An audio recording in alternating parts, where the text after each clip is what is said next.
मैं हूं गोविंद नामदेव और आप देख रहे हैं newsport.com।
लोगों का स्मरण करता है, 7 जन्मों के पाप नष्ट हो जाते हैं।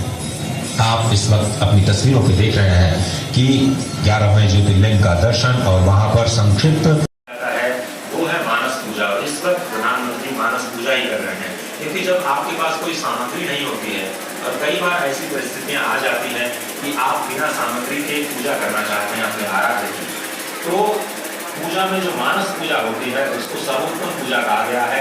और इस वक्त आसन पर बैठ करके जो ध्यान पूजा में इस वक्त प्रधानमंत्री आपको नजर आ रहे हैं, स्पष्ट तौर पर ये आदिशंकर के सामने जो उनके मानस पूजा का जो रहस्य उन्होंने समझाया, जिसमें भगवान शिव का जो मानस पूजा मंत्र है वो बहुत ही महत्वपूर्ण है। मैं उसके कुछ श्लोक आपको बताता हूँ। रत्नैकल्पित मास, बहुत ही सुंदर फल,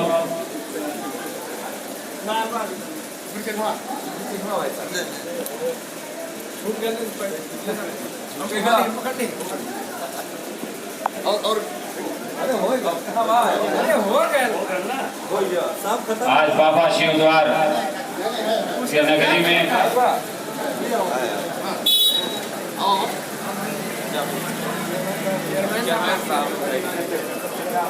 आप ही स्वागत करेगा। आइए देना फिर हम ले ना हम ले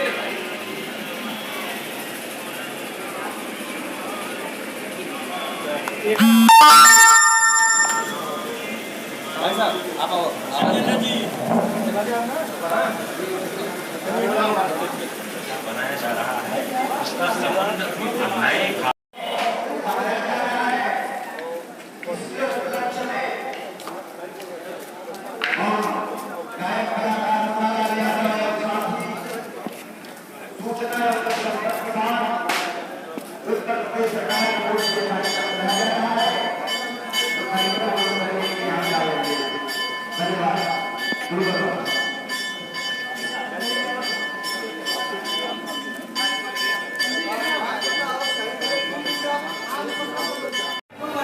वाला गेटवा खुला देता।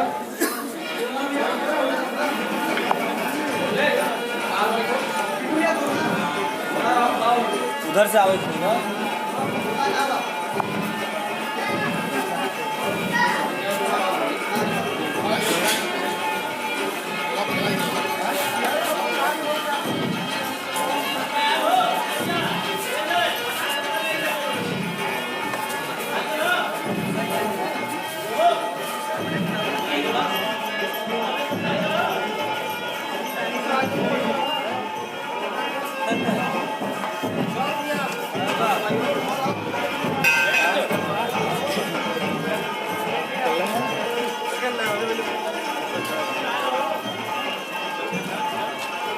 अब सियाराम लगी दाढ़ी बटे भेजे नहीं तो तब पड़ी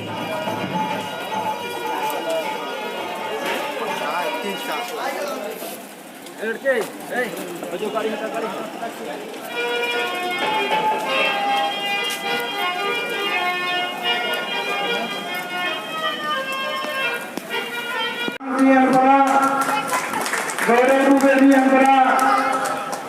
हेमंत भाई जी शक्तिनगर धर्म प्रचार प्रमुख जिला समिति के दायित्व हैं।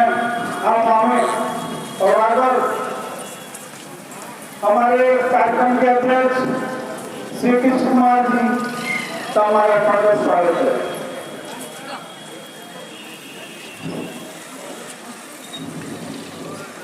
हेमंत मिश्रा जी, श्री चिंतामणि जी जायसवाल, शक्तिनगर,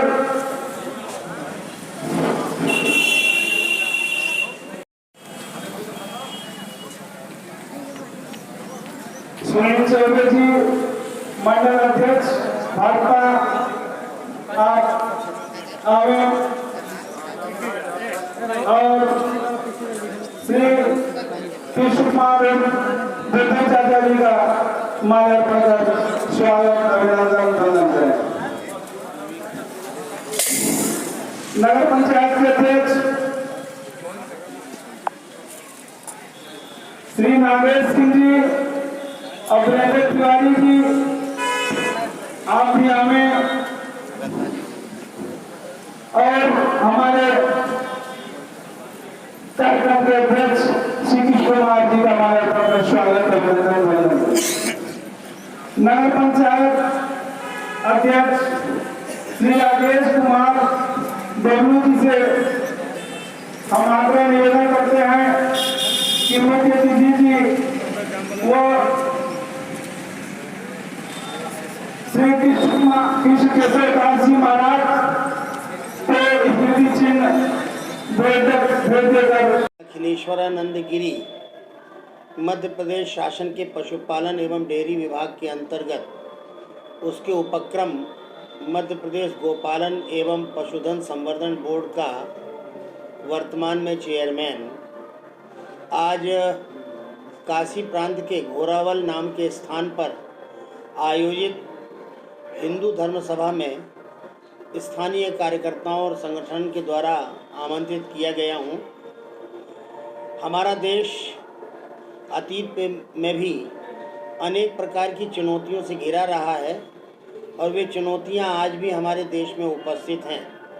उन चुनौतियों के कारण देश की एकात्मता, देश की अखंडता और भारतवर्ष के जनजीवन, सामाजिक जीवन में सामाजिक समरसता, ये प्रश्न चिन्ह सी दिखाई पड़ती है। यदि देश के लोगों के सामने ये सवाल खड़ा है, क्या ये देश एक रह पाएगा? क्या इस देश की अखंडता बनी रह सकती है? क्या इस देश में सामाजिक विषमताएं मिटाई जा सकती हैं? तो इसका एक ही समाधान है कि भारतवर्ष में हिंदू समाज का संगठन मजबूत होना चाहिए।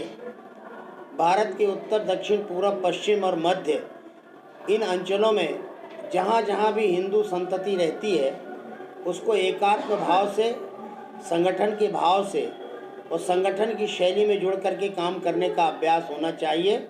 इसी का मतलब है हिंदू एकात्मता, हिंदू संगठन।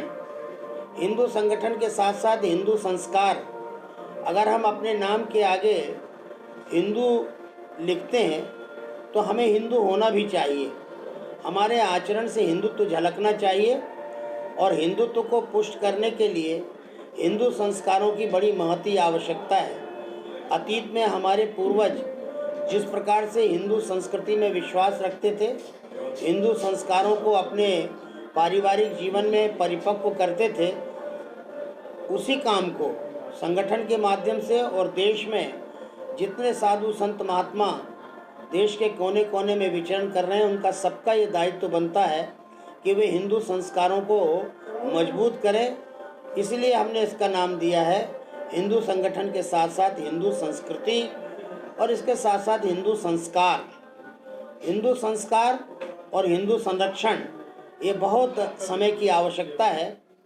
किसी कारणवश हिंदू मार्ग विचलित हो जाता है, दिशाहीन हो जाता है, तो ऐसे हिंदू को अपराधी न मान करके उसकी आपराधिक प्रवृत्ति से उसे छुटकारा दिलाते हुए और उसे संस्कारों की बहाने का संघर्ष दिया, हमें संकल्प कराया।